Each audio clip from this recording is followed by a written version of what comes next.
So I guess this is for everybody, but I was really struck by what you were talking about transitioning from service to organizing. And I'm wondering if within your organization, within the Worker Center, you've had discussions on how direct action as this useful tool is also introduces some problems when people have different documented or undocumented statuses, and you know the risks associated with breaking the law when you're already you know being targeted by ICE or whoever. I'm wondering if you've had discussions about how that would work. You know, you have workers and you want to help them become organizers, but if there are problems associated with that, like how you've had discussions within your group about that.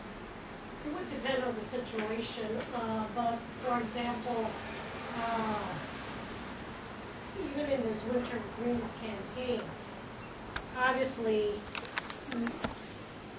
most of them were undocumented, and they had a choice, and we told them the risks, and we said we will help you facilitate this. We're there to support you. What is it that you want to do? So some members out of the 35 risked it, even though they're undocumented. They said, we're going. They owe us money. Labor was stolen from me. So I'm going to go and confront my boss. Again, we told them about what the possible risks were.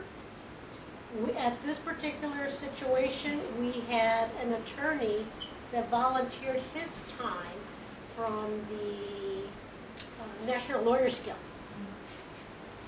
Allowed to just come along as a witness. I mean, what could he do?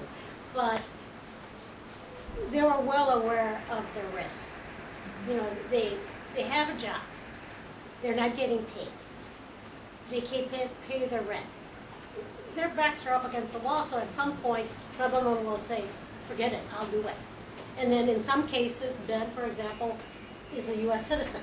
So he was a natural leader, and he rose to the occasion. And again, he was a leader, but he risked it. But then the other ones also, some of them were, some of them weren't. So there's always that going on.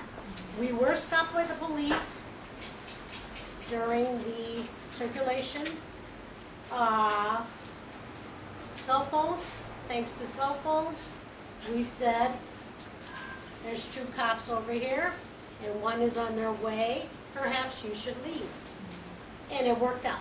But there's always going to be a risk, and every worker should know what the risk is, and they should make their own decision. Right, and with our organization, especially with our group in PA, we don't do civil disobedience or anything like that. As a matter of fact, usually when we say police, we have this little chant that's like, police need a raise, and it works wonders. It works wonders. I have seen police not arrest 100 people because they were saying, police need a raise. But you need that critical mass of at least Right. 100 people in a local spot. Right. The police will quickly decide they don't want to do that kind of paperwork. Right. You break the tension at all with a chant or something.